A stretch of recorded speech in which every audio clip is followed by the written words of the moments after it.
In this video, we're going to look at another probability concept called conditional probability, and this is an extremely important concept because this forms the basis for doing what is called Bayes' theorem, which is an extremely powerful theorem.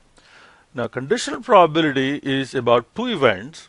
Okay, so what happens to probability of one event given that a second event has occurred? So you have two events, A and B. So you'll have individual probabilities like marginal probabilities, probability of A and probability of B. Now, suppose if after a lapse of time B has occurred, B has come to pass. So in that case, does the probability of A change or does it remain the same? So that probability is given as probability of A given B, and it is written in this fashion. So you say P of A and you put a vertical line. The vertical line then means, or it is to be said as, A, the vertical line, you should read the vertical line as given B. So probability of A given B. So probability of A given B can be found using this formula, the intersection of A and B divided by probability of B. So in other words, B has occurred. So in your contingency table, so you have A and B. Okay. Now B has occurred, so you throw A out. So you only look at B, column B. Now within the column B, then what is the probability of A with respect to B has already occurred? Okay. And similarly, you can do it in this fashion also. B given A would be probability of A and B divided by probability of A. So this is called conditional probability. Okay, let's look at an example here. Suppose we have a used car lot and 70% have air conditioning, 40% have GPS, and 20% have both. So that's the joint probability. 20% is the joint probability. Now, what is the probability that a car, so now you've chosen a car and it has the GPS on it. So if that is so, then what is the probability? Now let's see, we have selected a car and that car has AC in it. Okay, given that it has AC, so what is the probability that that car has GPS? So what we want to find is probability of GPS given AC. So and that is given by GPS and AC, the joint probability, divided by probability of AC. So the joint probability, okay.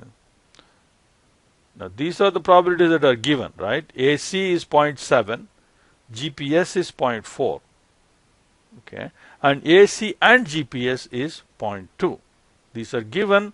So this divided by probability of AC, which is 0.7, that gives you the conditional probability. So given these three values, we can populate the other values, like if this is 0.2 and if this total is 0.4, this must be 0.2, this must be 0.5, and so on. So we can populate, we can figure out what the other numbers must be based on these three. But you don't really need that. All you need is the joint probability divided by probability of AC. That gives you this conditional probability. So given AC, we only consider the top row, and of that 70%, 20% have GPS, so that's how the probability is computed. And you can also express this in a decision tree format. So all cars has AC, does not have AC, and if it has AC, then it has GPS and not GPS. And here also two cases, GPS, no GPS. Okay? And each branch would be a conditional probability and the end would be a joint probability. There is one more related concept here. Suppose if the probability of A given B has occurred is the same as probability of A. In other words, the probability of A does not undergo any change given that B has occurred. Our additional knowledge about B, that B has occurred, has no impact on probability of A. So if that is so, then the two events are considered independent. A and B, if A and B are independent, then whether one event has occurred or not has no impact on the probability of the other event. So if P of A given B is equal to probability of A, then the two events are independent. So this can be rewritten in this fashion also. So if that is so, probability of A and B, okay, this is called the multiplicative rule, okay, is usually probability of A given B times probability of B. So A and B is this. Now if A and B are independent, then this will be simply A. So if A and B are independent, then the joint probability will be just probability of A times probability of B. And this is again a fundamental concept that we'll be using in testing whether two events are independent or not. So we compute joint probability as though they are independent and compare that against the actual empirical values and then see whether those are consistent. So if A and B are independent, then the joint probability is the product of the marginal probabilities. Okay, let's look at an Excel example now. We're going to now compute conditional probabilities and testing for independence of two events. And we will use problem number 4.22 as our example. And this is the same example that we've been working with. We have B2B and B2C marketers, and then whether they're going to increase the use of LinkedIn or not.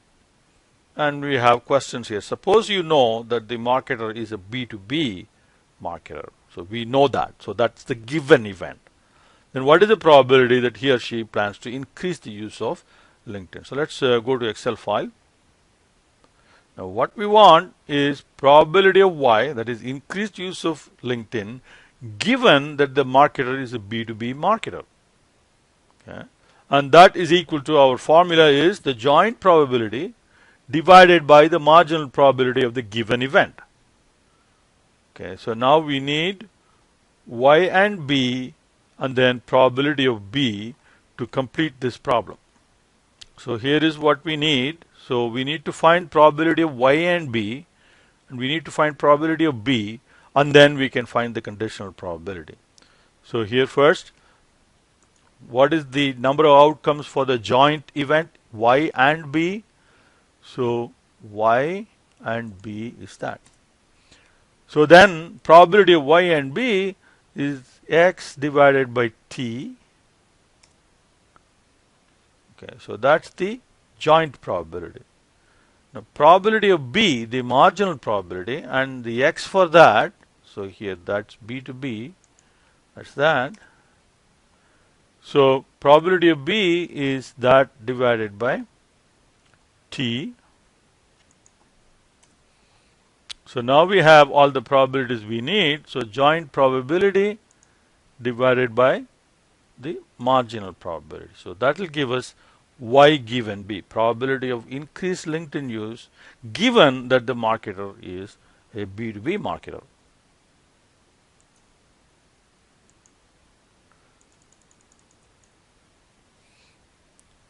Okay, now let's look at B. So suppose you know that the marketer is a B2C marketer. What is the probability that he or she plans to increase the use of LinkedIn? So here it is the same Y, but this time given C. So what we want is probability of Y given C. So we need Y and C and then only C. And we have that already. So we have Y and C here and just probability of C here from the previous problem. So we can compute this probability by simply taking probability of Y and C divided by probability of C. So that will give us the conditional probability that we seek. Okay. Now let's look at C. Are the two events, that is Y, increased use of LinkedIn, and business focus for marketer, okay, are they independent? Okay, there are two ways in which we can check this. Suppose if probability of Y is equal to probability of Y given C, or so let's look at, so for Y and B, or for that matter Y and C to be independent, probability of Y given B or probability of Y given C should be equal to probability of Y itself. And let's look at that. So here is probability of Y given B, and where is probability of Y? Probability of Y is here. Probability of Y is 0.6456. probability of y given b is 0.78, and they are not the same. So y given b is not the same as a naught, and therefore they are not independent.